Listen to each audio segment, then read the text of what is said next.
E aí, pessoal, tudo bem? Michel Oliveira, apresentador do podcast Solta Real. Lembrando, né, não vamos esquecer de inscrever-se em nosso canal aqui no YouTube, ativar o sininho para você receber todas as nossas notificações, compartilhar, comentar e curtir as nossas postagens. E claro, seguir a gente nas redes sociais. Estamos no Instagram, TikTok e também no Spotify. Essa interação para você ter com a gente, estou pedindo para que aqueles bichinhos que eu costumo falar aqui em todos os episódios, chamados algoritmos, eles entenderem que o nosso conteúdo ele é relevante e transmitir para mais pessoas. Para mais pessoas estar assistindo os nossos conteúdos, os nossos cortes, e aquela pessoa especial que às vezes precisa de uma palavra, precisa de alguma coisa, chegar as nossas informações nela. Todos os nossos cortes, todos os nossos episódios. Então eu conto com a colaboração de todos vocês, tá? Inscrever-se aqui no nosso canal, ativar o sininho para receber todas as notificações e seguir as nossas redes sociais. Todas as segundas-feiras nós vamos estar aqui ao vivo no Instagram, no YouTube, às 19 horas, com todos os episódios inéditos, tá bom? Então não percam. Todas as segundas-feiras, às 19 horas, sempre vai ter aqui no nosso canal episódios inéditos. Bom, hoje eu vou trazer um assunto aqui bem relevante, tá? Muitas pessoas, elas têm um preconceito sobre falar do assunto. Às vezes elas até frequentam, mas não falam, com medo. Outras pessoas também têm medo também de visitar para saber o que é e fica às vezes naquele disse, me disse. Em vez de procurar saber estudar, saber realmente a informação. Então eu trouxe duas pessoas aqui que nós vamos falar um pouco sobre espiritismo. O que é uma casa de centro espírita? Ou é só casa espírita? Ou é centro espírita? O porquê disso? Batem tambor lá dentro? Tem santos lá dentro? É do mal? É do demônio? Bom, não sabemos. Por isso que eu trouxe duas pessoas aqui para a gente falar sobre esse assunto. O tema espiritualidade, espiritual, tema religião, ele é complicado, né? Um pouco de se passar. Então por isso que eu convidei essas duas pessoas para a gente desmistificar um pouco sobre esse assunto. Trouxe o dirigente da casa aqui, que fica localizado aqui no Guaiúba, né, da Casa Espírita, o seu João, e também o trabalhador Alessandro. E por que trabalhador? O porquê dirigente? Qual é a hierarquia da casa? Para virar dirigente tem que ser médium? Para virar trabalhador tem que ser médium? O que é médium? Ou a gente só sabe o que a gente escuta falar? Será que você estudou? Será que você procurou saber? Bom, se você não fez nenhuma nem outra dessas coisas, eu trouxe essas duas pessoas para a gente realmente colocar os dois. Vou brincar, tá, gente? Contra a parede e saber mais sobre o assunto. Seu João e Alessandro, sejam bem-vindos. Muito obrigado, tá? Seja bem-vindo. Fica à vontade, a casa é sua. Michel, Bom, fica à vontade, a casa também é sua. Seu João, o senhor é dirigente da casa, né? sim. Tá. Mas antes de ser dirigente da casa, quem é o seu João? Primeiramente, eu gostaria de cumprimentar a todos que nos assistem, né? Boa noite. É um prazer estar aqui participando desse podcast. E respondendo a sua pergunta, Michel, João Roberto é uma pessoa que mora no Guarujá já há uns 40 anos aproximadamente, né? Tem bastante tempo aqui.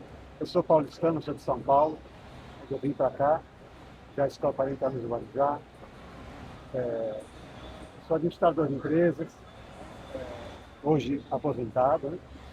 E trabalho na Casa Esperança, a Casa Espírita, que nós frequentamos já desde a sua fundação, há 29 anos. E aí, essa é a nossa apresentação. Nós temos esse compromisso com a espiritualidade. O senhor conheceu... Se fala, a primeira pergunta antes de passar para a próxima. Sim. Se fala casa espírita ou centro espírita? É indiferente. Existem casas espíritas, Existem centros espíritas, grupos espíritas. Isso não é relevante, é uma opção daquele que monta a instituição e dá o nome de acordo com o seu gosto. Não interfere na essência do trabalho. Ok? Isso é irrelevante. Tá? Então, não tem digamos, uma obrigatoriedade. Tem que ser casa espírita, tem que ser centro espírita. Não, é só isso é irrelevante. Entendi. O senhor conheceu o Centro Espírita como? Como foi isso? Essa experiência? Na verdade, quando nós chegamos aqui, em São Paulo, nós começamos a nos desenvolver com a espiritualidade. Nós, a sua família? É que eu tenho por hábito de falar na Terceira pessoa. terceira pessoa. Sim, Desculpa. sim. Não, tranquilo. Perdão. Eu, quando nós chegamos aqui, me envolvi através de contatos aqui com amigos que vinha conhecer que tinham um centro de Umbanda, que eu sou da Umbanda. Eu comecei na Umbanda, espiritualidade. Sim. E aí, com o passar do tempo, na medida em que a gente vai fazendo aquisição de conhecimentos, tendo experiências, né, eu vim ter contato com a doutrina espírita, propriamente dita, Allan Kardec. Aí, tornei-me espírita e, na consequência disso, conhecendo uns amigos, também espíritas de Deus, né, fundamos a casa que nós trabalhamos hoje, a Casa Esperança da Polícia. Ah, então o senhor que fundou essa casa? Nós tivemos a oportunidade de fundá-la, eu como dirigente, os meus dois amigos, um casal de amigos, presidente e vice-presidente. Então a hierarquia da casa é presidente, vice-presidente e o dirigente? Dirigente, e tem também o tesoureiro, né? Tem uma instituição qualquer, né? Sim. Dependendo da necessidade das funções. Mas a base é essa. Tem o seu presidente, tem o seu vice-presidente, aquele que cuida da parte das finanças da casa, e o dirigente espiritual, que é quem coordena as atividades, os trabalhos propriamente ditos que a casa desenvolve. Sim. Então o senhor nasceu, foi criado na Umbanda? Na verdade, sim. A sua família sempre foi de Umbanda? Sim, todos. Na grande maioria. Hoje, me permite só responder a sua pergunta, eu tenho um irmão mais novo, ele é evangélico, Sim. mora aqui no Guarujá também, tem os meus sobrinhos, eu tenho 4 filhos. Agora, por parte de pai e parte de mãe, nós fizemos a mesma viagem. Começamos na Umbanda, minha mãe já é falecida, Sim. mas trabalhava comigo aqui no Guarujá, já aqui no Casa Espírita. Meu pai ainda é vivo, está comigo hoje, é espírita também. A minha família é pequena, a minha esposa atual é espírita também. E hoje nós nos dedicamos a fazer esse trabalho com o suporte da espiritualidade com base na doutrina espírita de Allan Kardec. E por que o senhor saiu da Umbanda e foi para a espírita? A espírita é uma religião? Ou não? Sim. Ou é doutrina? Sim. O espiritismo, na verdade, tem tríplice aspecto: ciência, filosofia e religião. São 3 aspectos dentro de uma só doutrina. Então, respondendo a sua pergunta, pode ser enxergado sim como religião, porque tem postulados específicos para você construir conteúdos internos de religiosidade, mas tem também um arcabouço filosófico e científico que faz dessa doutrina uma doutrina diferenciada, que abre perspectivas para você entender o ser humano de uma forma tão pessoal. Não só na questão da religiosidade, mas também no sentido filosófico interno e também nas questões científicas que envolvem o corpo humano, a natureza humana, né? Toda a sua funcionalidade que está ligada no processo de intercâmbio com o espiritual. Né? Esse intercâmbio se faz de uma maneira bem razoável e explicável. Entendi. Então hoje o senhor não é mais Umbanda, só trabalha com a Casa Espírita. Sim, fazendo uma seguinte observação. A minha experiência com a Umbanda foi extremamente positiva, graças a Deus. Né? E eu tenho muito respeito pelos umbandistas, assim como... A gente tem que ter respeito, né, com as religiões, sim, né? assim, com todas as religiões. Né? Isso. Eu fiz um comentário que fui da Umbanda para saber da história. Sim, não, a gente tem que saber. Tenho muito carinho pelos umbandistas. Tenho amigos queridos da Umbanda até hoje, né? Então, só essa observação. Eu era católico e hoje eu sou evangélico, Sim. né? E a minha filha de 15 anos, ela está na igreja católica. Então, Deus é o mesmo, Deus é um só, dúvida, sem não é verdade? Então a gente, que nem você falou, eu falo, sempre a gente tem que respeitar. Eu costumo falar assim, ó, não sou um estudioso, não sou teólogo, mas dentro de mim eu tenho assim, toda religião tem um pouco de verdade, né? Você tem que ir para onde você se sente bem. Tá se sentindo bem? Top, né? E aí tem agora outro trabalhador, né? Que é o Alessandro. Alessandro, qual foi a tua experiência? Você sempre foi de casa espírita ou não? Ou você conheceu a Casa Esperança e... Boa noite, Michel. Agradecer Boa a noite. oportunidade. Boa noite às pessoas que estão nos assistindo também, nos ouvindo. Eu sou batizado católico, né? Eu sou do interior, venho para cá no ano de 2000, passo no concurso público, sou professor e conheço o Espiritismo entre 2003 e 2004, conheço, mas efetivamente começo a estudar a doutrina espírita em 2013, matriculados no curso de educação mediúnica lá na Casa Esperança. Começo como aquele que busca um conhecimento um pouco mais aprofundado sobre as questões da vida, da existência, entender os problemas, o porquê a gente passa pelas situações. E começo a me desenvolver lá, me colocando à disposição para realizar as atividades, os trabalhos que acontecem de atendimento fraterno, dos próprios ajudar nos estudos, como sou professor. O João me convidou para auxiliar no desenvolvimento dos estudos, dos grupos de estudos lá. Nada como professora. Sem discutir. Então nós trabalhamos lá, atendimento fraterno, os estudos, as câmaras de tratamento fluido-magnéticas, trabalhamos em conjunto lá, eu e o João. Então a gente vem trilhando essa jornada em conjunto, eu no meu caso desde 2013 lá, vai para 13 anos na Casa Esperança. Com todo o respeito a todas as religiões que elas merecem, o Espiritismo ele nos traz o fundamento da fé raciocinada. Por que fé raciocinada? Porque nós temos, através dos aspectos científicos, filosóficos e morais do Cristo, o estudo disso, nós não somos proibidos de questionar. Aliás, a doutrina ela é estabelecida por Kardec, junto com os espíritos superiores, através de questionamentos para a busca de entendimento.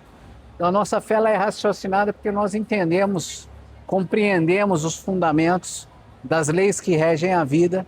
Isso nos traz conforto, consolo, compreensão e fortalece o porquê acreditar em Deus. E muda a perspectiva de Deus também. Nós temos culturalmente a ideia de que o Deus é o Deus da punição, o Deus que por ser onisciente, onipresente, é um Deus fiscalizador. E a doutrina espírita, através da sua fé raciocinada, nos ensina que o Deus é o Deus do amor, o Deus da compaixão, o Deus da misericórdia, o Deus das oportunidades. Então, é isso que nos ancora na doutrina, nos dá força, nos traz gratidão e nos faz, então, retribuir isso com o nosso trabalho. Entendi. Seu João, o senhor já está há quanto tempo já na Casa Espírita mesmo? Desculpa. Vamos para 29 anos. 29 anos. Nesses 29 anos, quando se fala Casa Espírita, o que as pessoas entendem de errado? Quando se fala assim, é da Casa Espírita. O que o senhor mais escutou assim?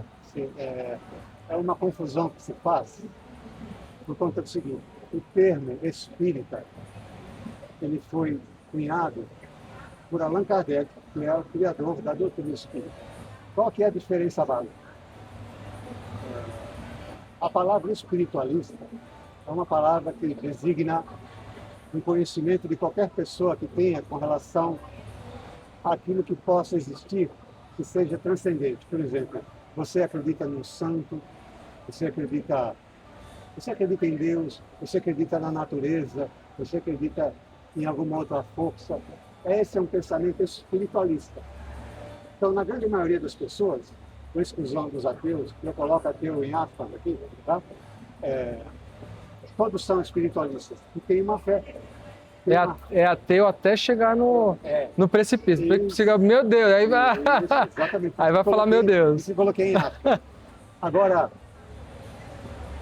quando você usa o termo espírita, você está direcionando o seu pensamento para uma doutrina específica, que tem postulados específicos, que tem uma base, como o Alessandro Brin colocou, de fé raciocinada com equilíbrio. Ou seja, Allan Kardec deixou um legado intelecto-moral muito grande para a gente estudar, para a gente acessar.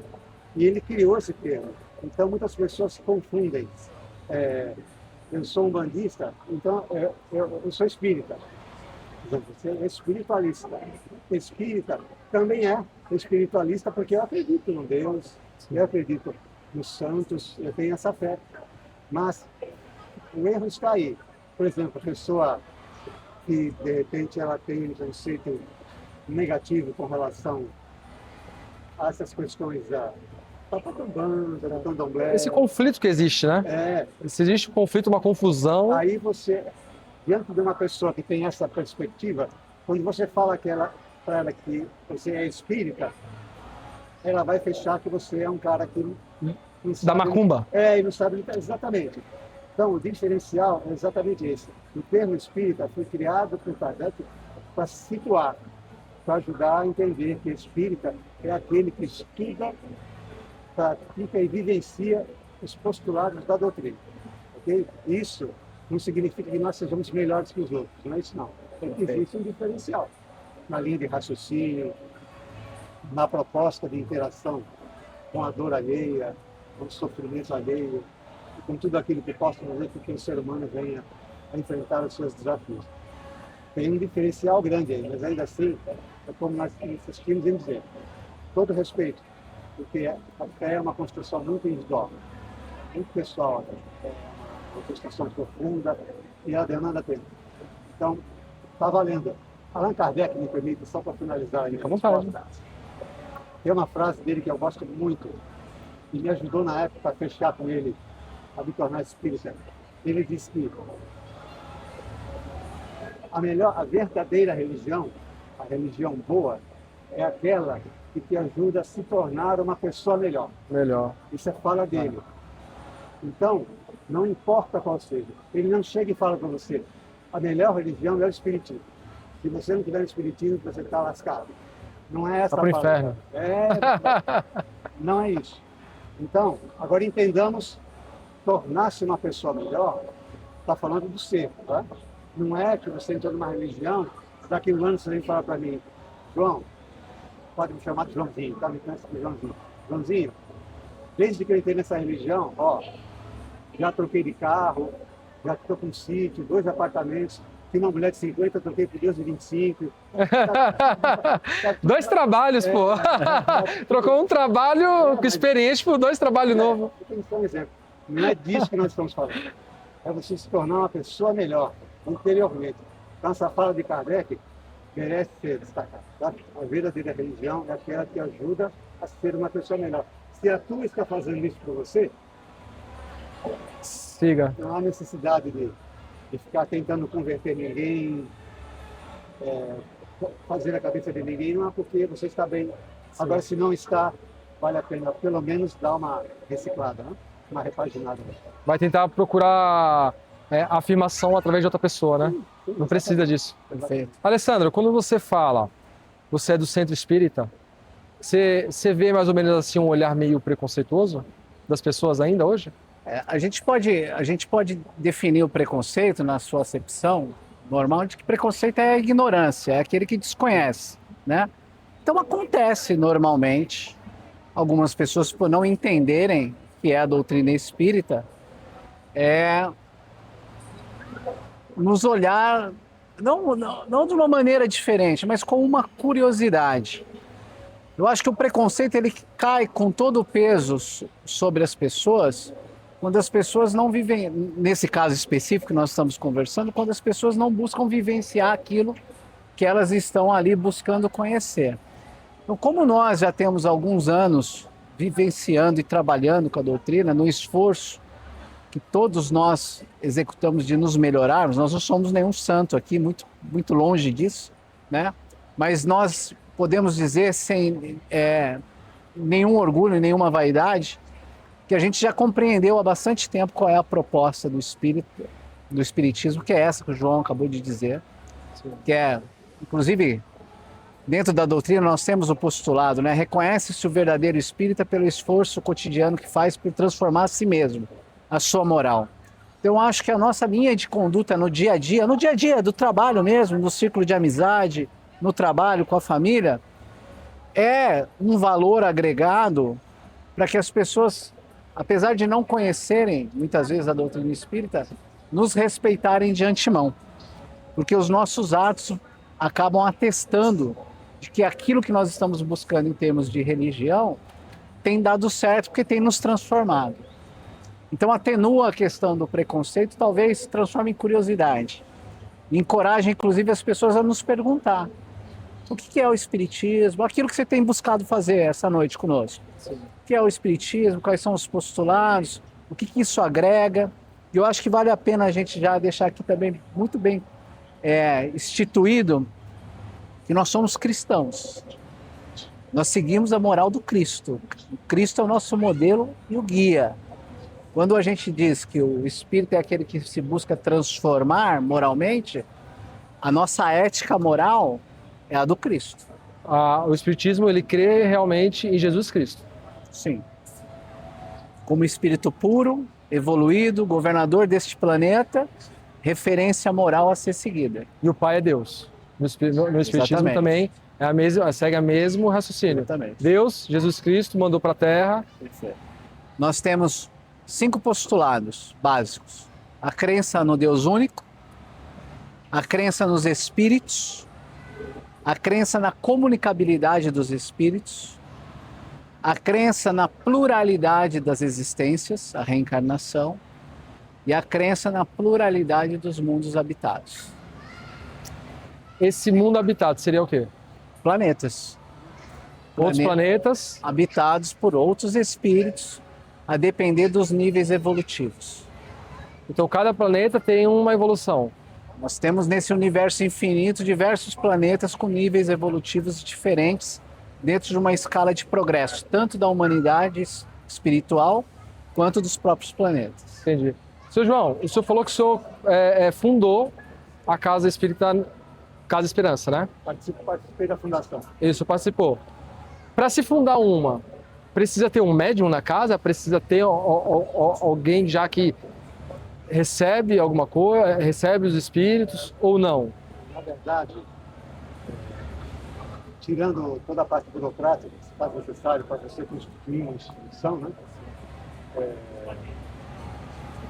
É fundamental que aqueles que estejam formando a casa, estejam fundando a casa, sejam conhecedores da doutrina, sejam estudiosos da doutrina. E aí, dentro desse conceito, nós vamos atraindo de forma natural, né, as pessoas também que comungam do mesmo ideal. E aí, de acordo com a necessidade do trabalho, que a casa tem os seus trabalhos específicos, né? Tem o passe, tem o atendimento fraterno, e tarefas que são correlatas à proposta espírita.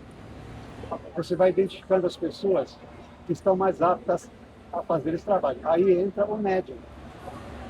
É claro que para que você tenha uma casa espírita que seja funcional, você precisa de recursos da mediunidade. Então você tem que ter médiums que são aptos para desenvolver determinadas tarefas. E como é que se faz isso? Como é que se consegue essas pessoas? A gente vai, a princípio, seguindo um roteiro de estudo, porque a mediunidade é um fenômeno que se estuda, é um fenômeno mensurável, né? Que se educa, uns falam desenvolve, né? Desenvolver a mediunidade, mas o melhor termo é educação mediúnica.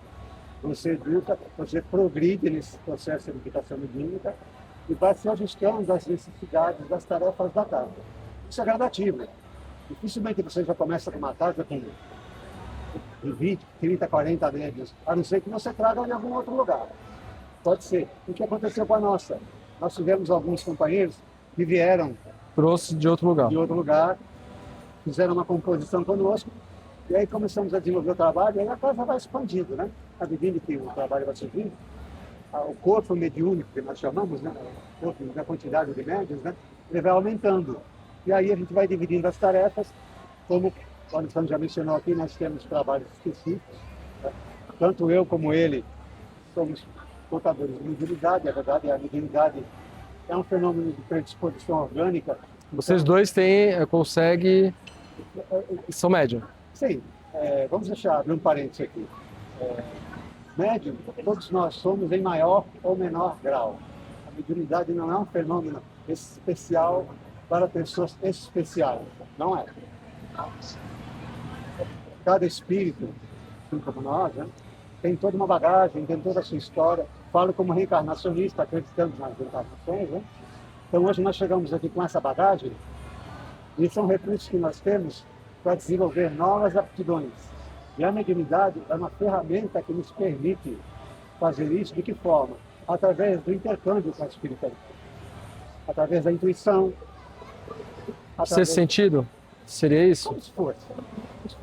Porque, eu repito, a mediunidade é um fenômeno de predisposição orgânica. Ela tem caminhos neurológicos para se manifestar. Não é uma coisa que você, eu acho que é assim, Michel, desse, não é isso, tá? Ela tem um caminho funcional, ela tem um caminho neurológico, ela passa pela glândula pineal, uma glândula que nós temos, que ela capta ondas magnéticas e converte em estímulos neuroquímicos. Aí vai para a região do tálamo, e o tálamo distribui as informações. Isso é neurologia, né?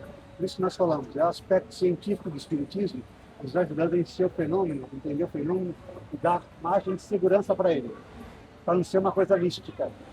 Michel, você é médium? O que é isso? Você faz mágica? Você levita? Você vê fantasma? Então, é um fenômeno que pode ser mensurado. Mas aí, repito, me permita repetir, em maior ou menor grau.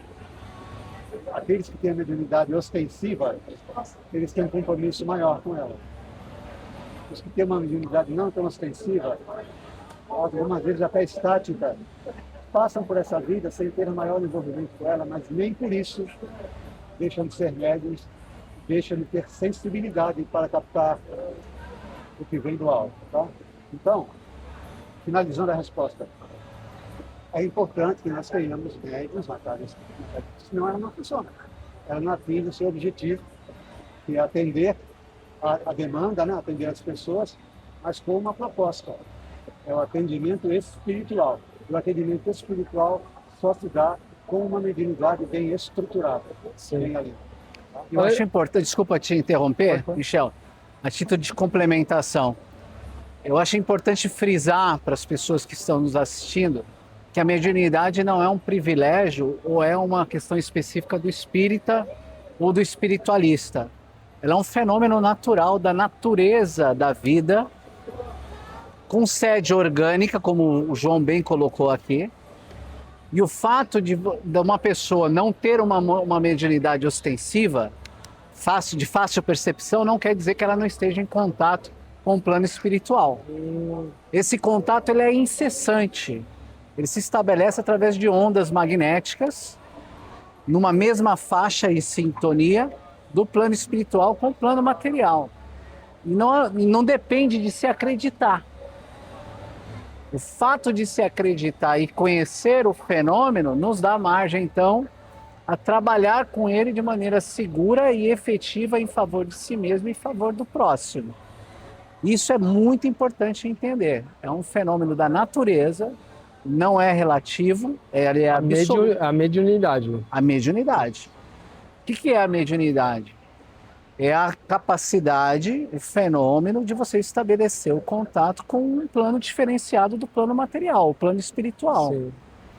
Isso todos nós estabelecemos, seja através do sono, seja através de uma intuição, seja através de uma inspiração, ou seja através de fenômenos mais diretos, da escuta, da visão, da fala, da incorporação, da escrita.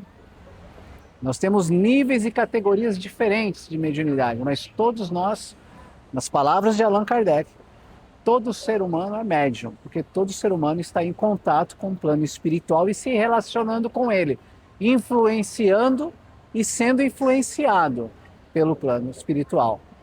E isso não depende de nós, porque isso é uma lei divina e é uma lei natural. Entendi. Você sendo um trabalhador que toma conta da parte da educação ali da casa, quando a pessoa tem o primeiro contato, assim, o que que ela passa para você? O que pode surpreender ela lá dentro lá? Então, muitas pessoas, quando nos buscam dentro desse objetivo específico de estudo de educação mediúnica, é porque ela já tem no seu dia a dia algum tipo de percepção, que ela não encontra respostas, nem na medicina, nem na psicologia, nem na psiquiatria e nem em outras religiões. Então, a maioria das pessoas chegam para nós com algum tipo de percepção e quer entender o que está acontecendo. Então, no primeiro momento, o que ela vai encontrar, e isso é muito confortador e consolador, é o conhecimento que traz para ela a explicação de que aquilo que ela está passando é uma coisa da natureza humana. Porque muitos chegam e perguntam, será que eu enlouqueci? Será que eu tenho algum tipo de problema? Sofrem preconceitos, às vezes dentro da própria família. E lá ela encontra, através do estudo da fenomenologia mediúnica, o entendimento de que aquilo que ela está vivenciando é da natureza humana. Então esse acho que é o ponto mais positivo de quem chega para nós. E entendendo isso, a sua emoção se equilibra. E aí, com a emoção equilibrada, o raciocínio pode se fortalecer. E aí é a hora, então, de, através dos subsídios doutrinários, ela ir buscando esses conhecimentos que vão dando condições dela entender, dominar o fenômeno. E aí, como nada é imposto, porque o respeito ao livre-arbítrio ele é absoluto, mas com o entendimento do fenômeno e entendendo de que aqueles que possuem uma mediunidade ostensiva não a possuem aleatoriamente ao acaso, tem um aspecto missionário aí, para se colocar a serviço do Cristo e a serviço das pessoas. Na maioria das vezes as pessoas então se prontificam a trabalhar com a sua mediunidade em favor dos outros. Entendi. Seu João, como funciona realmente os trabalhos dentro de uma casa espírita? Antes de responder, eu só queria fazer um complemento à fala da Alessandra, que eu achei muito oportuna. O seguinte aspecto: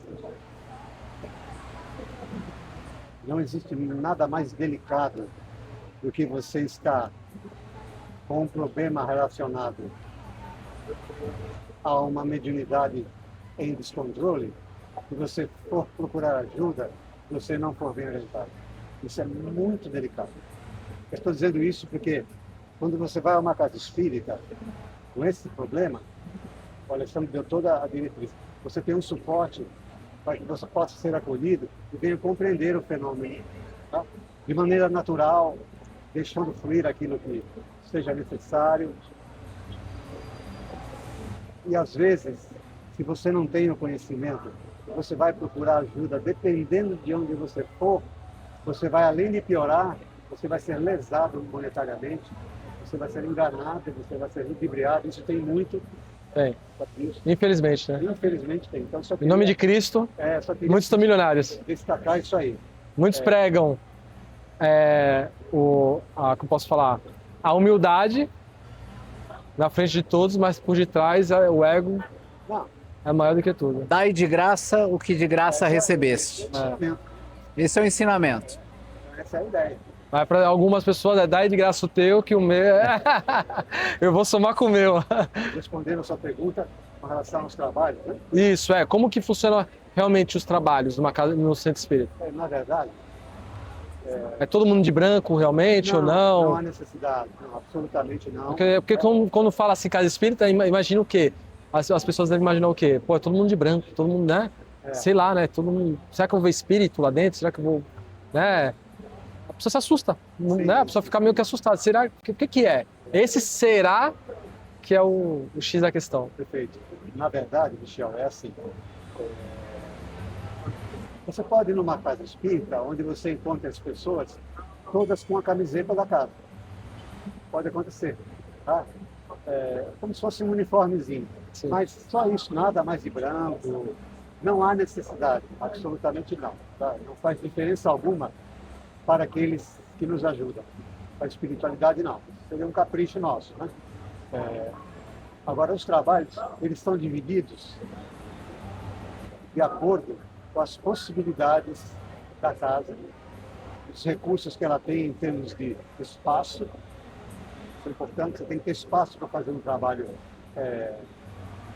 para fazer um trabalho de atendimento fraterno, você tem que ter uma sala, você tem que ter um espaço para um palestrante fazer uma palestra, você tem que ter uma câmara específica para fazer um trabalho de cura, por exemplo. Trabalho de cura. Cura, isso. Você tem que ter espaço para fazer uma atividade de evangelização infantil juvenil. Então vai depender. Ah, tem um espaço para as crianças? Tem. Pelo menos a nossa casa tem, não é só a nossa não. Uma das principais atividades da Casa Espírita é a atividade de evangelização infantil e juvenil. Para não dizer que é a principal, para nós ela é fundamental. É um trabalho delicado, que exige muito tato, muita sensibilidade, porque lidar com criança e adolescente não é brincadeira, principalmente nos dias de hoje. Então, ainda respondendo à pergunta, na medida em que a casa disponibiliza esse espaço, ou esses espaços, você vai alocando os médiuns de acordo com as suas condições mediúnicas. Você vai percebendo quem tem mais facilidade para um trabalho de incorporação, quem tem mais facilidade para um trabalho de psicografia, para um trabalho de cura, quem tem mais facilidade para fazer um trabalho de atendimento fraterno, de contato. Atendimento fraterno é um acolhimento, é um contato, de contato. E assim é construído o trabalho da casa, a estrutura da casa, e como nós dissemos anteriormente, isso vai se ajustando de conformidade com o passar do tempo e o crescimento da casa. A frequência da casa, a evolução, a casa vai melhorando, vai ampliando seus espaços. E aí o trabalho flui com a ajuda da espiritualidade, né? E lembrando, o compromisso do trabalhador está no trabalho do médium, é se aperfeiçoar, é manter-se atualizado, estudando sempre, procurando estar antenado para os conhecimentos que possam chegar de forma que venham a agregar aquilo que nós já temos, porque o que nós temos de Kardec e assessorados pela psicografia de Chico Xavier, o que nós temos já é suficiente com uns 10 séculos.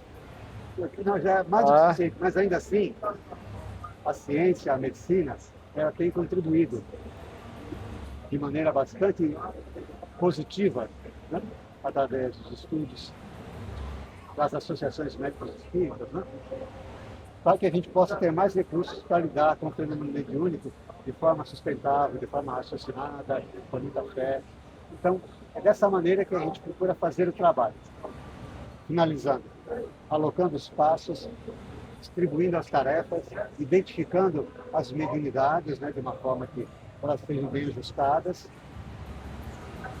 e mantendo-se sempre alinhado com os estudos, acessando as obras, estudando Kardec constantemente, porque Kardec tem que ser estudado constantemente, porque o legado de Kardec é precioso, é um tesouro inestimável para a raça humana, não é para o espírita só. Vai chegar o tempo que as pessoas vão perceber isso, independente da religião, elas vão perceber o conteúdo dos postulados de Kardec, assim como da literatura de Francisco Xavier. Nós já temos esse privilégio de acessar as duas, fazer aí o que Deus nos permite. O senhor comenta, fala bastante sobre Allan Kardec. Para quem não conhece, de forma resumida, Allan Kardec e Chico Xavier, quem são? Allan Kardec, a seu tempo, foi aquele que nos trouxe a doutrina espírita, o espiritismo. Ele veio antes do Chico Xavier? Sim, ele nasceu em 3 de outubro de 1806, no século XIX.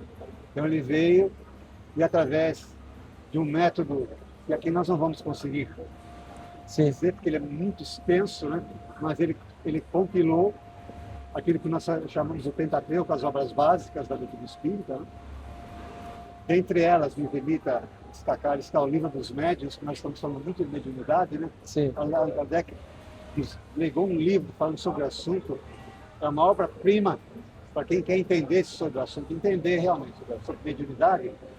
O que é mediunidade? Se quer entender, vá, esquece a religião e leia o livro dos médiuns de Allan Kardec, está tudo ali. Está tudo ali. Mas Allan Kardec foi aquele que nos trouxe, nós chamamos ele de codificador. Ele codificou a doutrina. E de onde que ele tirou essa doutrina? Então, aí é o método. Ele conseguiu isso através da relação com a espiritualidade, através de vários médiuns, e o trabalho foi um só. a conduta, a proposta é uma só. Perguntas. Perguntas e respostas. A doutrina espírita é uma doutrina que ela nos ensina, acima de tudo, a saber questionar. Não é só ter resposta. Ela nos ajuda a fazer as perguntas certas. E Kardec era primoroso nisso. Então teve, obviamente, um método. Ele não fez isso sozinho. Ele teve todo o amparo de médiuns do mundo inteiro, fazendo pesquisas a respeito dos mesmos assuntos, mandando para ele as informações e ele tabulando e Por isso direcionando. que o trabalho é precioso, porque naquela época não é como hoje. Nós não tínhamos as facilidades de hoje. Pensa, você Carta, receber por carta. Carta, até chegar lá. e ele ler tudo aquilo, ele apurar, usar o crivo da razão, aquilo que é lógico, aquilo que não é, depois construir uma obra. É um trabalho gigantesco. Disparar as questões para vários médios em vários lugares do mundo, a mesma questão, recolher as respostas, e nesse recolhimento, não é como hoje, que eu consigo falar com o meu amigo lá do Japão, Estados Unidos ao mesmo tempo. Rapidinho. Eles não tinham, os médios não tinham contatos entre si, respondiam ao mesmo tipo de questionamento e ele recebia as mesmas respostas. As mesmas É respostas. fascinante, fascinante. Exatamente. É isso que deu solidez, deu estrutura. Então, quando você lê, você percebe que você está diante de um conteúdo com muito crivo de razão e bom senso. Se fosse no dia de hoje, podia pensar que, não, isso aí... Tem uma fraude, Tem a porque eles estão fraude, conversando já se entre conversaram. eles, estão combinando. Por isso que Allan Kardec, a seu tempo, ele era conhecido como bom senso encarnado. Bom senso. O bom senso encarnado. E o bom senso irretocável. Né? Então, esse foi Kardec. Ele construiu família e tal, não? Ou ele viveu para isso aí? Ele casou. Ele teve uma esposa, Amélie Baudet, a esposa dele, a doce Gabi, chamava ela de Gabi, né? Mas não teve filhos, não constituiu família. Em 31 de março de 1869, ele desencarna por conta de um aneurisma. Ele desencarnou nessa condição, mas o trabalho continuou depois. Né? A própria esposa dele deu sequência. Ele deixou um legado, né? Deixou escrito. E aí, foi o que Kardec fez, isso a grosso modo, tá? Sim, sim. O trabalho é muito grande, é magnífico, né? Ele está só resumindo. O Chico Xavier veio, no nosso tempo, né, fazer um trabalho de complementação, e nós somos suspeitos de falar de Chico, porque Chico é o concurso. Chico psicografou quase 500 obras. A psicografia de Chico Xavier, Antes de chegar nisso aí, só para não fugir, o que é psicografia? psicografia é a capacidade do médium de receber intuições do mundo espiritual, né, dos espíritos, e colocar no papel. É processo mente a mente, sempre está, né, no ouvido, ele fala aqui. Né? Agora existem vários tipos de psicografia. Psicografia intuitiva, que você recebe a intuição, a psicografia mecânica, que você escreve com a própria mão do espírito, tá? Ele vem, ele te envolve as estruturas neurológicas certas para que a mão seja um instrumento nesse sentido. Nós temos, eu não sei se você assistiu o nosso lar, Chico Xavier, só para dar um exemplo.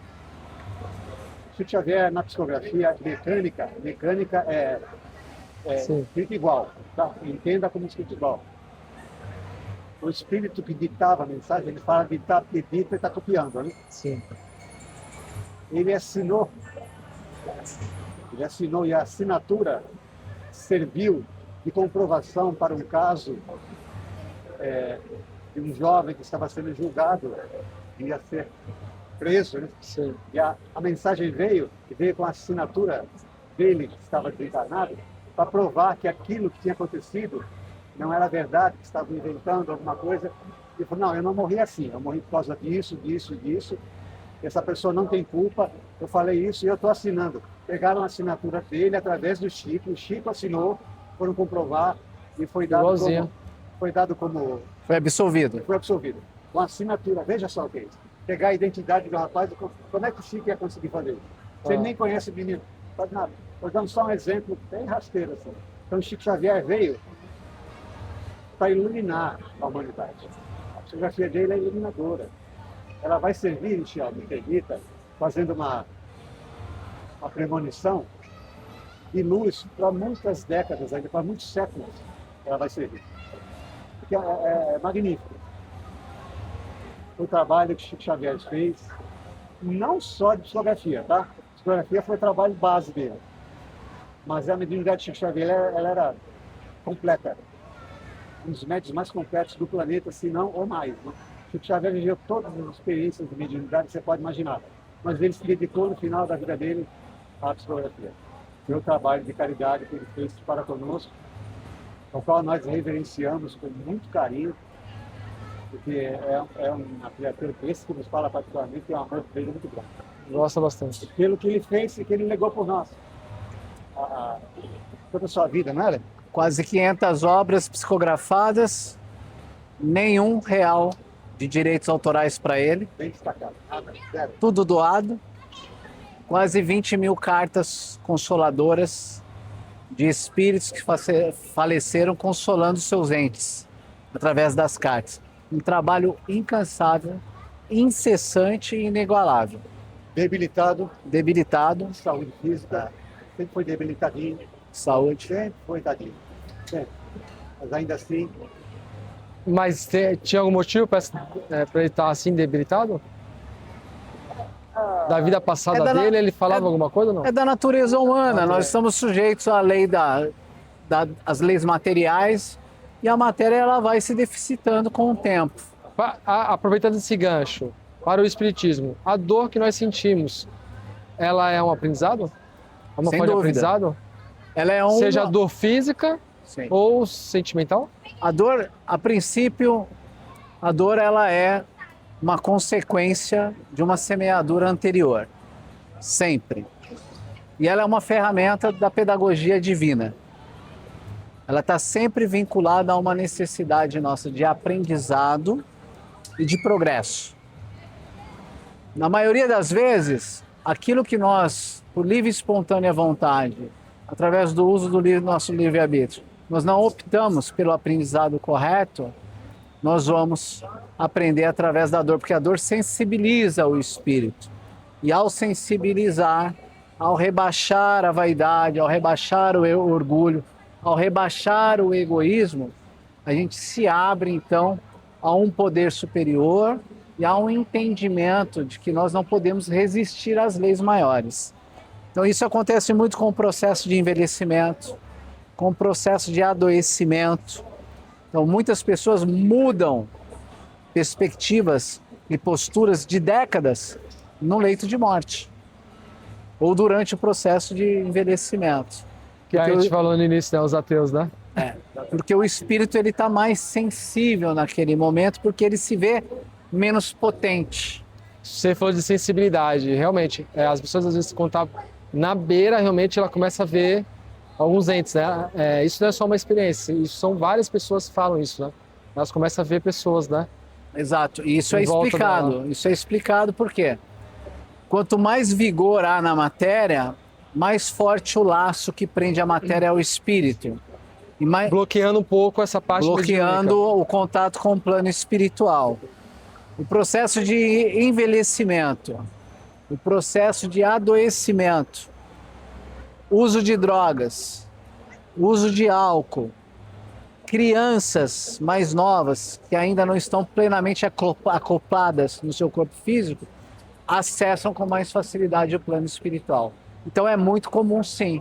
Quem usa álcool, Sim, sim. fica mais vulnerável? Sim, porque mexe com as estruturas neurológicas, muda o padrão eletromagnético e desacopla, afrouxa o laço entre o corpo e o espírito e você acessa o plano espiritual. Ao acessar o plano espiritual de maneira mais potente, você vai estabelecer relações com aqueles que estão lá e possuem o seu mesmo padrão vibracional que está relacionado com o seu padrão moral, intelecto moral.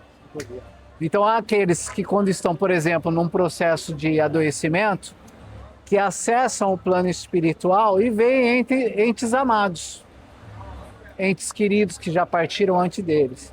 Mas existem aqueles também que num processo de adoecimento que acessam o plano espiritual e ficam totalmente perturbados, desesperados, se sentem perseguidos. Por quê? Porque trazem um padrão vibracional estabelecido por uma moral um pouco mais rebaixada que os coloca em contato com esse tipo de entidade no plano espiritual. Entendi. Seu João, sobre reencarnação. Como funciona na doutrina espírita a reencarnação? Morre, renasce aqui mesmo nesse planeta, morre, renasce, fica nesse giro sem fim? Na verdade, Porque nós reencarnamos, né? tem uma fala de Emmanuel. Emmanuel é o mentor do Chico Xavier, né? Aquele que fez todo um trabalho com o Chico, desde o início da sua mediunidade, que iniciou o Chico nessa luz que ele deixou para nós, o trabalho mediúnico, que Emmanuel acompanhou o Chico sempre. Então tem uma frase de Emmanuel que diz assim: a reencarnação é um presente de Deus. Porque ela, só através do entendimento dela, nós vamos ter respostas para muitas perguntas que nós fazemos e que as respostas não têm sentido coerente se nós não tivermos um referencial naquele que ficou para trás. Respondendo a sua pergunta, por que a necessidade de reencarnar? Porque nós estamos num processo evolutivo, nós ainda aqui, nesse planeta hoje, em provas, em expiações, processo evolutivo que, num período de existência que nós temos que nos dar aí, nos dias atuais, quem sabe uma margem de vida de 50 anos, um pouco mais, já melhorou, né? Antes era menos tempo.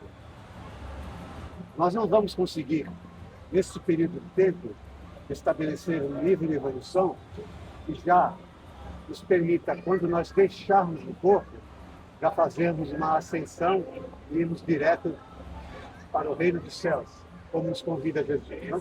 Esse é o convite que Jesus nos faz. Por quê? Porque nós ainda temos um arcabouço muito imperfeito, muitas coisas para aperfeiçoar, muitas coisas para corrigir em termos interiores. Então, quando a gente reencarna, quando a gente vem para o mundo, nós trazemos conosco a nossa história, a nossa bagagem. Estou falando como reencarnacionista, tá? Aquele que acredita na reencarnação. Ou seja, não é a primeira vez que nós estamos por aqui. E a prova da reencarnação é que nós chegamos aqui com muitas inclinações, muitas tendências. E às vezes você não sabe por que eu gosto tanto disso, por que eu vou tanto por aqui, por que eu sinto dessa forma, se na minha vida atual nada me leva a crer que o caminho é esse. No entanto, eu gosto disso, isso me atrai. São bagagens que nós trazemos que são nossas, mas fazem parte de nós, você não tem como deletar isso. Então a reencarnação nos permite fazer os devidos ajustes aqui, assim como fazer também as correções das nossas faltas. Porque é da lei. Ninguém colhe o que não semeou. É da lei. Lei de causa e efeito. Então, muito daquilo que nós fazemos hoje, que possa vir a prejudicar a quem quer que seja, e às vezes até nós mesmos, nem sempre nessa existência a gente tem tempo de reparar. Então, quando a gente volta para o mundo espiritual... É para reparar o que nós não reparamos. Isso, a gente volta com esses débitos. Vamos colocar débitos nessas pendências. Ficamos um tempo no mundo espiritual, porque nos ensinam os espíritos que a gente tem um tempo para ficar no mundo espiritual, que a gente chama de erraticidade. Erraticidade é o mundo espiritual, onde o espírito fica, onde ele toca na matéria, onde ele desencarna efetivamente. Né? Sim. Ele fica lá um tempo, depois faz um planejamento reencarnatório, que não reencarna de qualquer jeito, tem que planejar, fazer um planejamento para reencarnar. E quem faz esse planejamento? Porque, na verdade, é necessário você vir com o entendimento de que a proposta de voltar para o corpo é extremamente desafiadora. Porque você não vai ter que dar conta só da sua experiência do dia a dia, do seu momento presente. Você vai ter que dar conta daquilo que está pendente ainda. Então, nós temos dois trabalhos. O primeiro, com o uso do livre-arbítrio, construir uma vida equilibrada, tá? E dar conta das nossas inclinações, daquilo que a gente traz, seja corrigido. Me permita dar um exemplo para entender. Um exemplo bem forte. O suicida. Um exemplo radical, tá? você desencarnou como suicida, você tirou a vida. Vai para o mundo espiritual, o Espiritismo nos ensina que... Esse plano espiritual não tem nada a ver, inferno ou céu, é um plano espiritual. É o plano espiritual. Inferno e céu são lugares interiores. Você vai para o mundo espiritual em condições muito ruins, porque quem tira a própria vida se compromete muito perante as leis maiores, né? Isso não é fala nossa, os espíritos ensinam isso. Então, quando você volta para o mundo, quando você reencarna, o seu planejamento encarnatório, existe a necessidade de você fazer um ajuste por conta do fato de você ter se suicidado. Como é que você se suicidou, por exemplo? Eu tomei veneno. Matei venado, eu dei um tiro na cabeça. Isso tem consequências em um corpo que nós aprendemos no Espiritismo. Eu preciso explicar, senão não vai ter sentido a minha fala. Nós temos corpo físico, espírito, e entre corpo físico e espírito nós temos um corpo intermediário. O Kardec nos ensina que é o perispírito. Faz a ligação entre o espírito e a matéria. Esse corpo perispiritual, perispírito, ele é um modelo organizador biológico. Ele organiza o corpo físico. Tudo que você faz no corpo físico reflete nele. Então, só que ele é um espírito. É um corpo espiritual. É um corpo energético. É um corpo energético. Então, se você se suicidou com um tiro na cabeça, você não lesou só o cérebro material. Você lesou o corpo perispiritual no mesmo órgão. Porque é um modelo, é igual. Então, quando você vai reencarnar, a probabilidade de você ter um problema na cabeça por conta do tiro é muito grande, é enorme. E aí você tem a necessidade de reparar. Se você envenenou, quando você volta, você pode ter um problema gástrico muito sério. E assim vai. E às vezes não sabe por quê. Nós estamos tentando mostrar, a grosso modo, que é isso. É nesse corpo intermediário aqui, no corpo perispiritual, é que existe a possibilidade de nós fazermos as correções. Então, respondendo a sua pergunta, a reencarnação, quando a gente vem para a matéria, por isso que a Emmanuel fala que é um presente de Deus. Você está no mundo espiritual, está cheio de encrenca lá. Tem muita coisa para corrigir. Todo mundo está lá. É. Você tem que vir para fazer a sua parte, para se arrumar. E essa correção, ela não se faz lá, ela se faz aqui. Nós precisamos da matéria para fazer os ajustes. Nós precisamos do corpo físico. Então você volta, planeja, lembra que eu falei? Tem um planejamento carnatório, você se organiza, fala, Joãozinho, quando você tiver tantos anos... Até alguém que planeja lá, né? Como que é? As entidades maiores, né? As que cuidam. Os anjos, seria os anjos?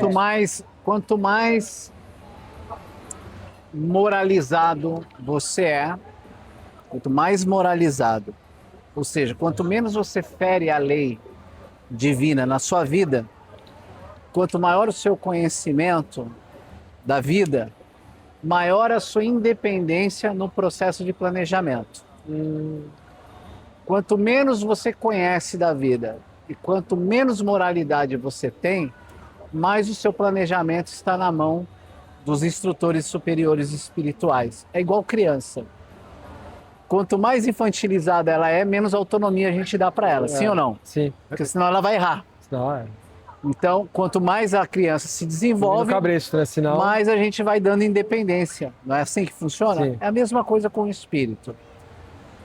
Precisa ser planejado, porque a vida não é o processo do acaso e da aleatoriedade.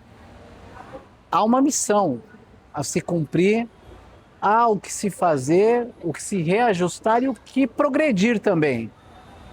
E isso vai estar sobre o nosso domínio, quanto mais nós estivermos ajustados às leis de Deus.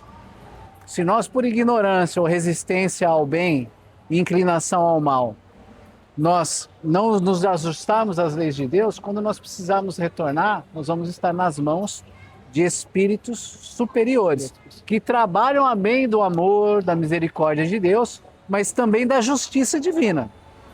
Vale dizer, então, que a reencarnação é uma oportunidade de se reajustar e progredir, mas que não nos enseja fugir daquilo que nós precisamos dar trato, segundo as leis de causa e efeito.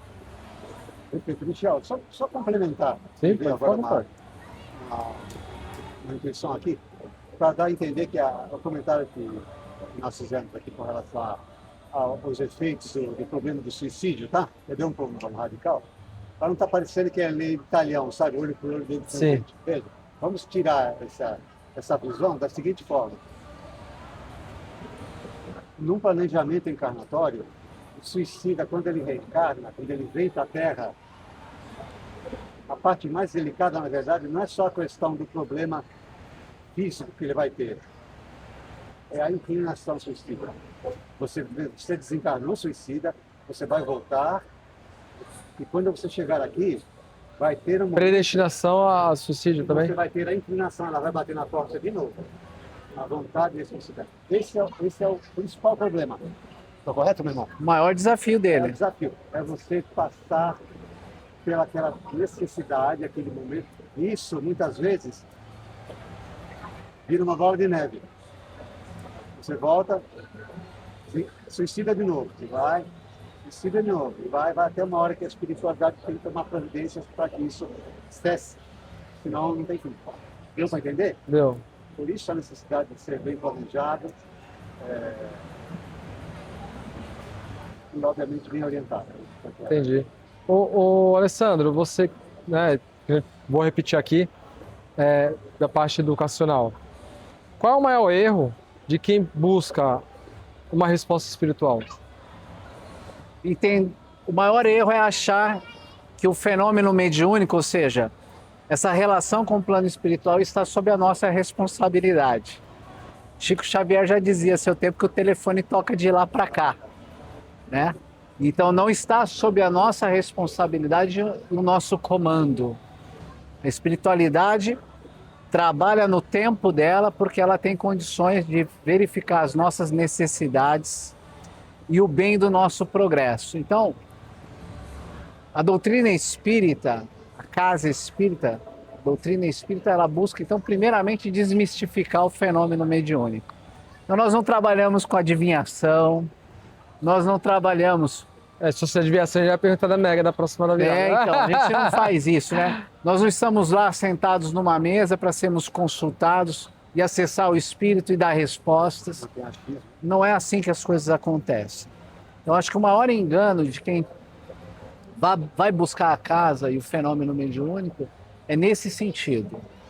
Nós estamos em trabalho com a parceria com o plano espiritual, mas nós estamos sob a orientação do plano espiritual, sob a tutela do plano espiritual e sob a dominância do plano espiritual. Então, isso vale dizer que nem 100% das vezes nós vamos estar ali trabalhando com o plano espiritual plenamente ativo, porque nós também temos a nossa participação e a nossa parte.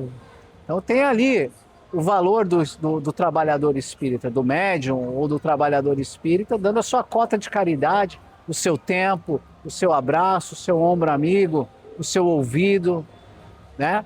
Então, esse entendimento é fundamental. Aquele que busca uma casa espírita achando que vai fazer uma consulta com os espíritos e que o médium ou o dirigente... Vai lá reencontrar o parente querido. Exatamente. E que nós temos este domínio que está sob a nossa responsabilidade. Não tem esse domínio. De jeito Só chega lá e fala assim, caramba, perdi meu parente. Existem trabalhos que são feitos dentro da doutrina espírita, de psicografias, que chegam consolando, mas isso está sob a responsabilidade da espiritualidade. Não tem como chegar lá e falar assim, João, eu queria falar com o meu...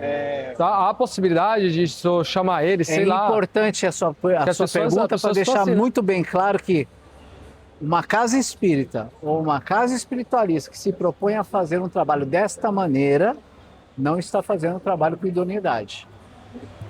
Pode até estar com contato com um espírito, mas este espírito não é um espírito superior, um espírito sério, um espírito confiável.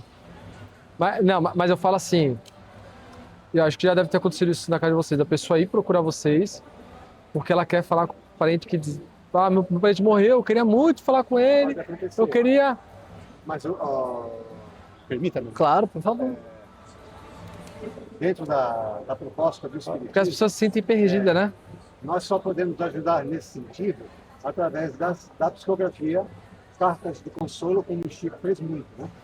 Mas isso é um trabalho específico que não é de qualquer jeito, não é para chegar, eu gostaria, não, espera um pouquinho que eu vou fazer, vou ligar lá. O Alessandro falou, Não é ligação, não é fala do WhatsApp, Chico, né? Tem pessoas que acham toca assim. de lá para cá. Então, o que às vezes a casa espírita pode fazer, tem casas espíritas que tem um trabalho específico de psicografia. Tem um espaço, como nós falamos, lembra dos espaços? Para ter um espaço para um trabalho específico. Aí ela tenta se comunicar com esse Aí, espírito. sim, você pega o nome da pessoa, a pessoa conversa um pouquinho e aguarda para ver. Tem trabalhos sérios de psicografia hoje, tirando no Chico, que era o concurso, né? O trabalho do Chico era fabuloso, mas tem trabalhos sérios de psicografia onde tem tido muito consolo. Cartas com frases que só as pessoas que conheciam mesmo podiam, não tinha como o médium saber. Isso é muito bom, mas isso é delicado, A sabe? pessoa aí procurar para essa especificação. Então, quando acontece isso conosco, ou nós direcionamos para alguma casa, uma casa com irmã, não. Por exemplo, nós temos uma casa amiga em Santos, que é o João Cabete, a nossa irmã Sueli, ela faz um trabalho de psicografia há muitos anos. Então, quando as pessoas nos procuram na Casa Esperança, dependendo da necessidade, nós indicamos lá. Lá em Santos, com um trabalho legal. E realmente funciona. Sim, idoneidade, trabalho sério. Mas tem que ser muito bem indicado, muito bem direcionado, com cuidado, porque Allan Kardec, quando fez um levantamento dos tipos de espíritos que nos envolvem, né? Você ficaria surpreso de ver.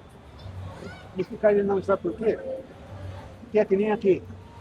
Tem vários tipos de pessoas que podem se relacionar conosco, tem vários tipos de personalidade, Sim. diferentes, cada um. Plano espiritual é igualzinho, só muda o lugar. Zombeteiro, brincalhão, O espírito mal, do mal. o espírito bem. Fica do todo bom. mundo junto. O que vai fazer a proximidade deles para conosco é um fenômeno que nós espíritas temos como base para estabelecer com seriedade a nossa relação. É a sintonia. Não tem outro caminho. Se não tiver sintonia, o fenômeno não acontece de forma séria. Então, se você está sentindo alguma influência ruim, alguma coisa que não está boa, vê como é que você está antes de fazer qualquer julgamento. Porque, é que nem aqui, se você é uma pessoa, me permita dar um exemplo, que tem uma inclinação forte para a sexualidade, vai, você é um cara que não, sexualmente você não é equilibrado, quem que você vai chamar para perto de você? Pessoas que têm essa mesma inclinação. Se você é um cara extremamente materialista, só quer saber de grana, só quer saber de dinheiro, quais são as pessoas que você vai chamar para perto de você? Pessoas que têm essa mesma faixa de vibração. Isso é da lei. E ao contrário, é a mesma coisa. Se você for um cara sereno, um cara tranquilo, de paz, as pessoas que vão se estreitar a você são pessoas que estão na mesma faixa de vibração que você está. Espiritualmente é a mesma coisa, só que é oculto.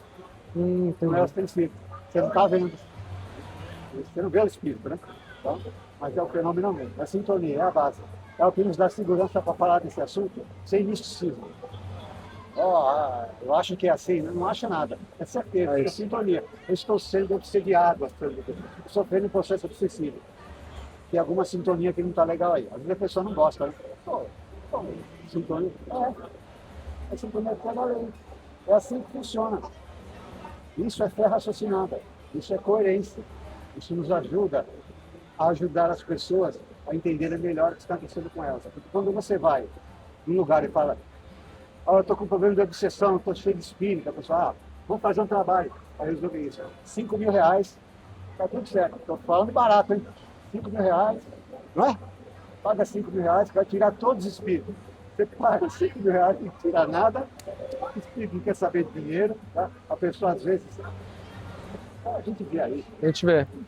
Muito trambique. Não, entendeu? É sintonia. A gente tem esse privilégio de entender o fenômeno e explicar, trazer a pessoa à razão, à racionalidade. Falar, calma, vamos colocar os pés no chão e tem como ajudar-se.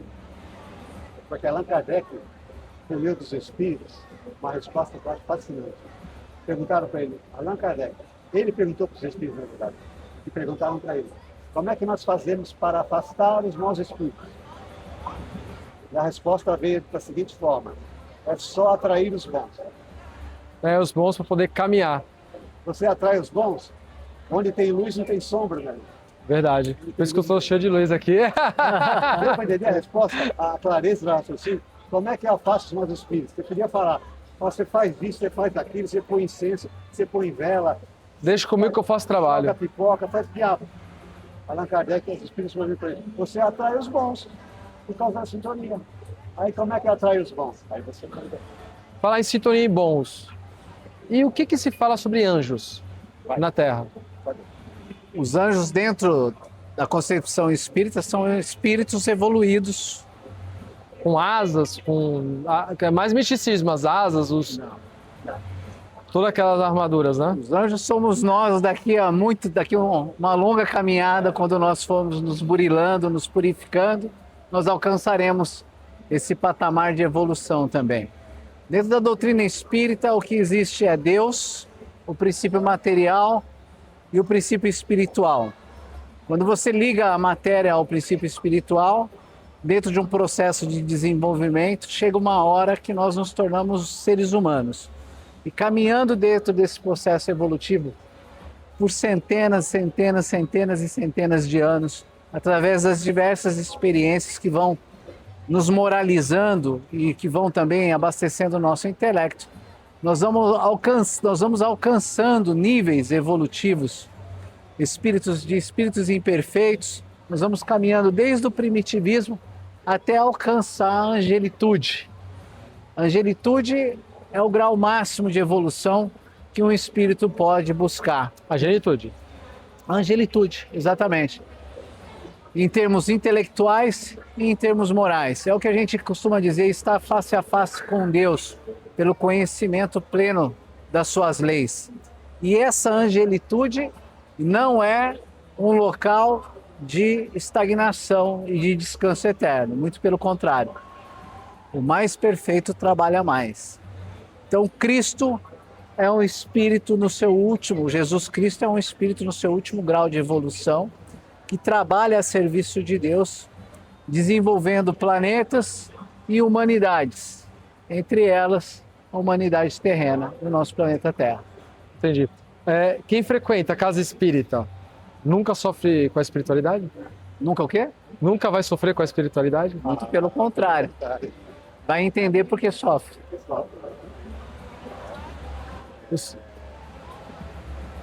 Frequentar a casa espírita, na verdade, a nosso ver, é uma forma de você conseguir, primeiramente, conhecer mais a si mesmo. Conhece que a ti mesmo, né? A proposta de Sócrates, que é fundamental o autoconhecimento, e você se esclarecer, que é uma doutrina que liberta a consciência, é uma doutrina que traz clareza. Estou falando do espiritismo, tá? Liberta a consciência, não o espírito, né? Na verdade, a consciência é o espírito. Na medida em que você acessa o conhecimento, é uma aquisição sua, Isso. espiritual. E está na consciência como a aquisição definitiva.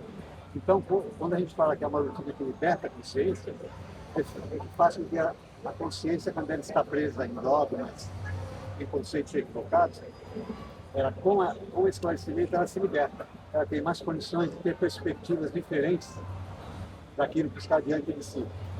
Então, respondendo à pergunta, a frequência da casa espírita, ela nos permite também fazer com que nós consigamos ter uma melhor relação com o nosso semelhante, entendendo que ninguém dá o que não tem. Você não pode esperar das pessoas receber aquilo que elas não têm para dar. Então, o Espiritismo te dá essa sensibilidade por conta dos princípios que ele traz, de humildade, generosidade, afabilidade, não sendo egoísta, não sendo orgulhoso. Essas questões permitem que você esteja diante de alguém que está equivocado e possa acolher aquela criatura como um irmão teu de caminhada, sem fazer julgamentos, sem medir, sem ter uma régua para medir. Né? Então, o acesso à casa espírita nos dá essa consistência, além de fazer com que a gente também tenha um lugar que a gente possa venerar a Deus, a nossa fé, porque a casa espírita é um ambiente tranquilo, nós não temos nenhum tipo de som, nenhum tipo de instrumento, a não ser um instrumento que toca uma música de fundo, música clássica, alguma coisa assim que possa manter o ambiente tranquilo. mais tranquilo, só isso. Mas nada. Nós não temos imagens, nenhum tipo de ritual para fazer o nosso trabalho. Uma coisa muito simples, muito fácil de se construir, não pede nada de rebuscado, porque na verdade a verdadeira força da doutrina está no seu conteúdo filosófico, científico, religioso e principalmente moral. É onde Kardec tem seu ponto mais forte. E para você ser um espírita praticante, você tem que entender que só há uma maneira de você conseguir evoluir em boa interface com a espiritualidade. Você sendo uma criatura moralizada, uma criatura evangelizada. Eu não estou falando isso como puritano, não. Tá? De modo algum, tá? Mas entender, como disse Paulo de Tarso, tudo me é lícito, mas nem tudo me compete. Para nós, qualquer coisa é lícita, mas nem tudo. Entende isso e a gente pratica isso. O senhor falou bastante também sobre mesas, os trabalhos. Como funciona essa parte da mesa? Mesa branca? Não, na verdade não. Mesa branca, não os trabalhos, como que é? Que antigamente... Se falava casa da mesa branca, né? Uma coisa que tinha antigamente, principalmente nas cidades do interior, quando tinha as reuniões, tinha aquelas mesinhas brancas que Vai lá na mesa branca. Então criou essa ideia, mas na verdade não é verdade. Hoje pode ser mesa de qualquer cor, tanto faz, não há problema, os espíritos não se incomodam com isso. O que importa são os médios, é quem está vivendo a mediunidade, é a moral do médium, é a bondade dele, é o seu desejo de ser útil, de servir, de ser bom. Então, como nós já dissemos, você tem que ter os espaços para fazer um trabalho de fotografia, tem que ter sua mesinha, às vezes você tem que ter uma mesa maior para receber um palestrante, né? Para compor uma mesa, então uma mesa um pouco mais extensa, mas não tem nada de mesa branca, absolutamente. As casas que tem, mesa branca, mas não se pode definir a casa espírita como a casa de mesa branca. Não é por aí. Entendi. Nós falamos aqui também que a gente desencarna e vamos para outro plano, né? E os espíritos bons e maus que permanecem nesse plano? Por quê? Tem alguma justificativa para eles estarem aqui, permanecerem aqui e não realmente ir para o outro plano? Seja aqui Para tentar reencarnar? Seja no plano material, seja no plano espiritual, nós vamos estar localizados dependendo da nossa faixa de vibração. E a nossa tudo é frequência. Nós somos energia e a ciência materialista comprova isso. Nós somos energia e nós somos localizados através dos processos de sintonia vibratória. Quando a gente desencarna para esse plano espiritual, nós vamos estar localizados num plano que corresponde ao mesmo padrão vibracional nosso. O nosso padrão vibracional é derivado da nossa condição intelecto-moral. Então, aquele que é avarento, aquele que é materialista, ele vai estar no plano espiritual rodeado daqueles que têm os mesmos valores. Aquele que é caridoso, que é bondoso, altruísta, solidário, amoroso, esse vai estar localizado no plano espiritual juntamente com aquelas pessoas que possuem o mesmo padrão vibracional. Por isso que existem as zonas umbralinas, existem as áreas de acolhimento, existem escolas no plano espiritual para aqueles que são voltados ao estudo. Então o plano espiritual só difere do plano material em termos de matéria mesmo, porque a gente chega lá exatamente como saiu daqui. Então aquela história de que morreu virou santo, não existe. Não cola. A gente chega do lado de lá exatamente como saiu daqui. Por isso que o trabalho é enquanto estamos vivos. A reforma é agora para que a gente possa voltar para a pátria espiritual, porque a verdadeira vida ela é espiritual, né? A gente passa muito mais tempo no plano espiritual do que no plano da matéria. Inclusive É uma vivendo, passagem, né? inclusive vivendo na matéria. Todas as noites quando nós dormimos, o corpo fica, o espírito se emancipa e vai para o plano espiritual. E vai se relacionar a depender dos seus valores. Então, por isso que a gente precisa entender com o que a gente está se vinculando para saber o que a gente vai, como a gente vai se entreter lá. Então a gente vai vivenciar a vida espiritual, seja durante o sono ou desencarnado, a depender dos nossos valores. Então urge nós transformarmos os nossos valores morais enquanto a gente está a caminho na matéria, para que a nossa situação de retorno no plano espiritual seja melhor do que quando de lá nós partimos para cá. Essa é a proposta. Entendi. Tá. Ficou alguma pergunta que eu deveria fazer para os senhores e eu não fiz? Eu geralmente pergunto porque às vezes tem muitas dúvidas. A parte religiosa, que eu falei no início, né? Ela é complexa, né? Então, como você falou assim, tem coisas que é o tempo e é muito longa, né? Então, na realidade, o nosso episódio aqui é mais para a gente desmistificar um pouco essa parte e convido, né? Vocês, caso vocês queiram vir falar sobre mais temas aqui, podcast Solta Real está à disposição dos senhores. Tá? Vai ser um prazer tê-los aqui, tá? Para a gente desmistificar mais coisas aí. Né? Fazer um episódio só do Allan Kardec, fazer um episódio só do Chico Xavier, um episódio só de situações reais. Podemos, tá bom? Fica de antemão aí as portas abertas para os senhores, tá bom? Fica à vontade para trazer. Ficou alguma pergunta que eu deveria fazer para os senhores e não fiz? Alguma dúvida que os senhores achem interessante falar sobre o assunto? Veja, Michel, como você mesmo disse, o assunto é muito extenso, né? Nós não teríamos realmente condições de fazer uma abordagem completa. Bate-papo que nós estamos tendo aqui agora, que acredito que esteja sendo muito legal para quem está acompanhando, assim espero. Então, eu quero que em outras oportunidades, se for possível, nós poderíamos alinhar aí outros temas bem específicos, porque eu acredito que até o momento, dentro da proposta de simplificar o conceito, foi bem explorado, eu acho. Eu acredito que sim. Eu acredito que ficou legal, né? Não quero dizer que esteja faltando nada, não. A não ser que tenha alguma coisa que o pessoal que está acompanhando queira saber aí, se der tempo da gente responder, né? É outro assunto, né? Alessandro, se você pudesse deixar uma única mensagem para quem tem essas dúvidas sobre a espiritualidade, né, sobre o espiritismo, qual mensagem você gostaria de deixar?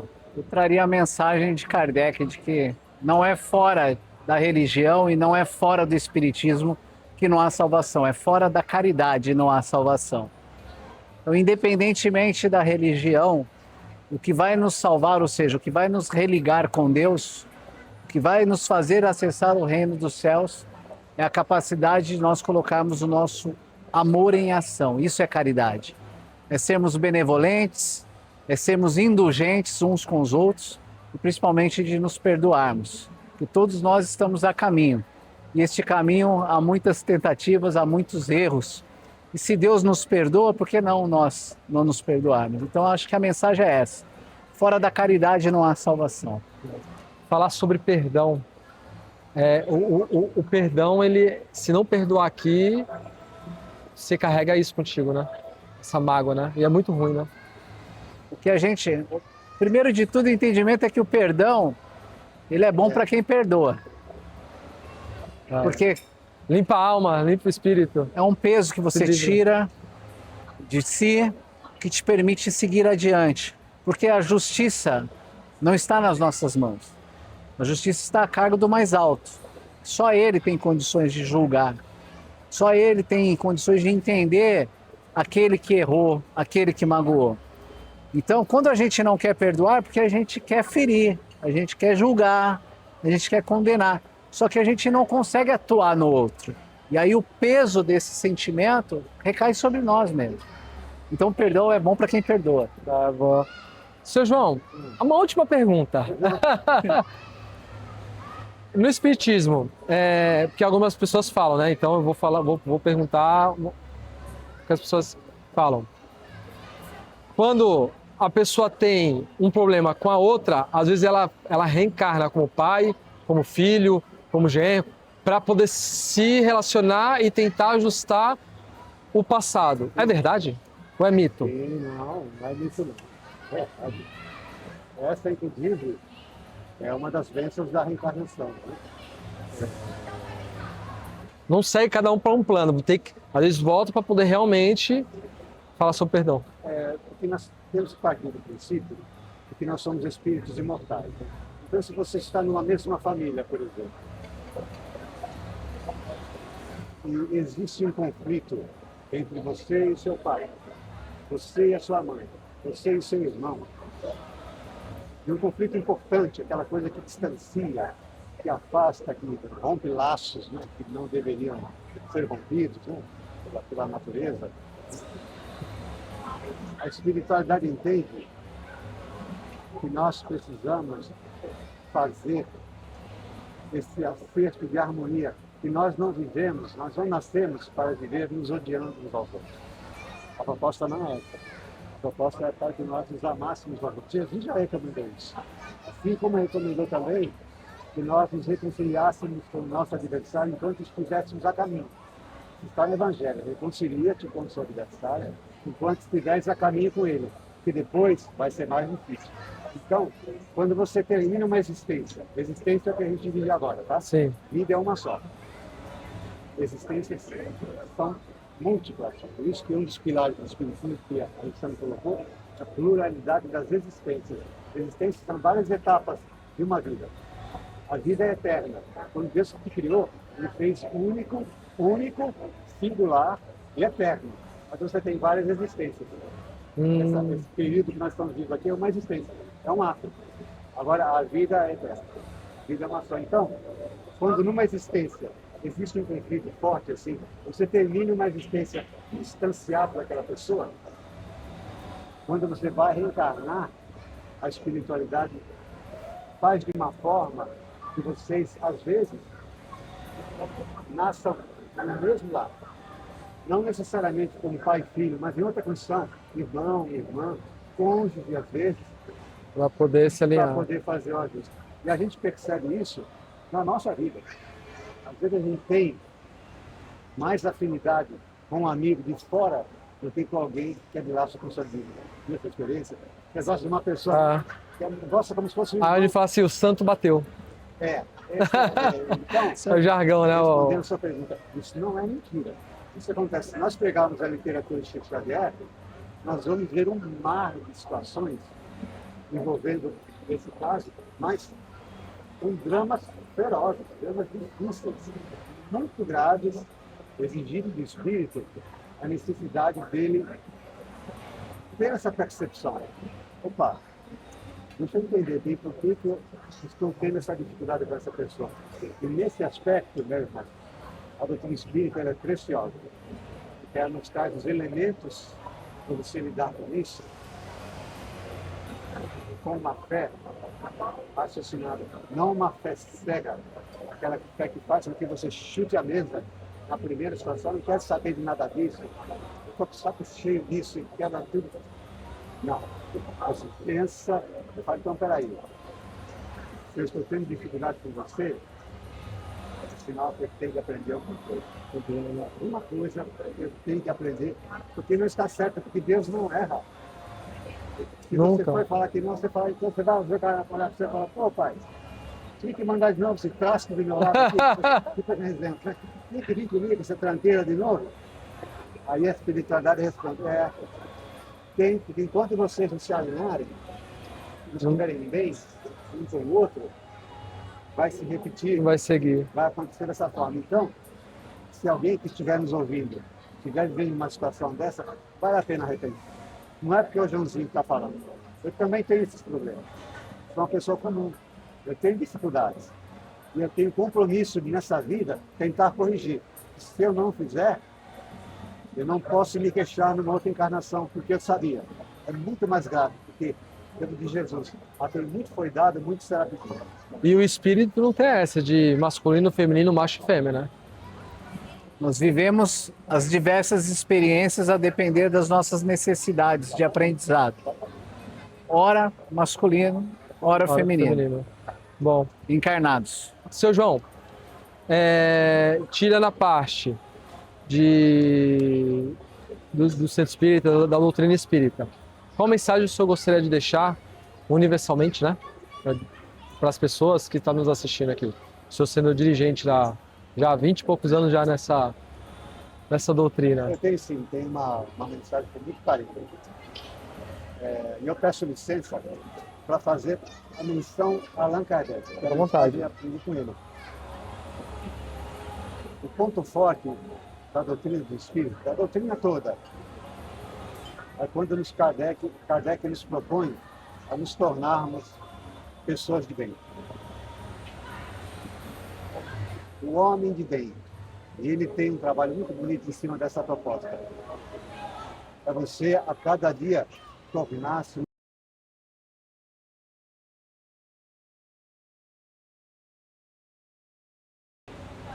Nós não estamos aqui para viver em conflito, viver em guerra uns com os outros. Nós estamos aqui para viver em paz. A gente só vive em paz com respeito, com dignidade, por conta das dificuldades que nós vivemos e que os outros vivem também, entendendo que deve haver um equilíbrio, que nós somos iguais. Nós temos as mesmas necessidades, a despeito de sermos criaturas singulares e únicas. Então a proposta de se tornar um homem de bem não é se tornar melhor que você, se tornar uma pessoa melhor daquilo que você é. E essa é uma proposta que tem a perspectiva de te ver como um espírito imortal. Ela não é só para essa existência, ela é para a vida toda. Então, a nossa mensagem é essa. Lute você, meu irmão, minha irmã, para se melhorar, para ser uma pessoa melhor na convivência com o teu semelhante, no dia a dia. Porque espiritualidade é isso. Espiritualidade é o afeto, é o carinho, é a compreensão, é a bondade, é a generosidade, é o acolhimento. Às vezes as pessoas perguntam, João, essa espiritualidade, o que é isso? Nós estamos dizendo o que é. É o modo como você vive, aquilo que você oferece, o melhor na pessoa melhor. Então, a nossa mensagem é essa. Você que nos ouve, meu irmão, minha irmã, pensa nisso. Legal. Muito obrigado pela participação de vocês. É isso aí, gente. Hoje nós tivemos aqui o seu João, que é dirigente da Casa Esperança, aqui do Guarujá, que fica localizado lá na Praia do Guaiúba, a rua ali é a... Humberto Prieto Pérez. Isso. Tá no canal. Só você procurar aí no Google aí Casa Esperança, Guaiúba, você já vai achar. E também tivemos aqui o Alessandro, que ele é um dos trabalhadores da casa. Hoje nós tiramos todas essas dúvidas aí. Se você tiver mais alguma dúvida, pode comentar aqui que a gente passa para o seu João, passa para o Alessandro, passa para eles e eles vão entrar aqui e vão tirar alguma dúvida que você queira. Tá bom? Em relação a isso aí. Ou se eu não fiz alguma pergunta, você tem alguma dúvida, pode perguntar que a gente passa para eles e eles vão responder com o maior prazer, tá? Então, gente, muito obrigado. Não esqueça dos 3 Cs, que é curtir, compartilhar e comentar as nossas postagens, inscrever-se, claro, aqui no nosso canal, ativar o sininho para receber todas as notificações. Compartilhe esse episódio também para ajudar a chegar em mais pessoas, a desmistificar, né, um pouco mais essa parte de Casa Espírita, né? E segue a gente nas redes sociais, que vai ajudar bastante a gente. O bichinho do algoritmo, que eu costumo falar, que eu falei no início, que ele vai entender que o nosso conteúdo foi relevante e ele vai transferir para mais pessoas, vai entregar para mais pessoas aqui nas redes sociais, no YouTube, enfim, no geral. Muito obrigado por esse episódio, muito obrigado a vocês dois pela participação. Até a próxima. Fui. Boa noite. Muito obrigado, tá bom? Alegria nossa. Muito obrigado. Obrigado, Michel. Tá bom? Obrigado mesmo. Pela participação.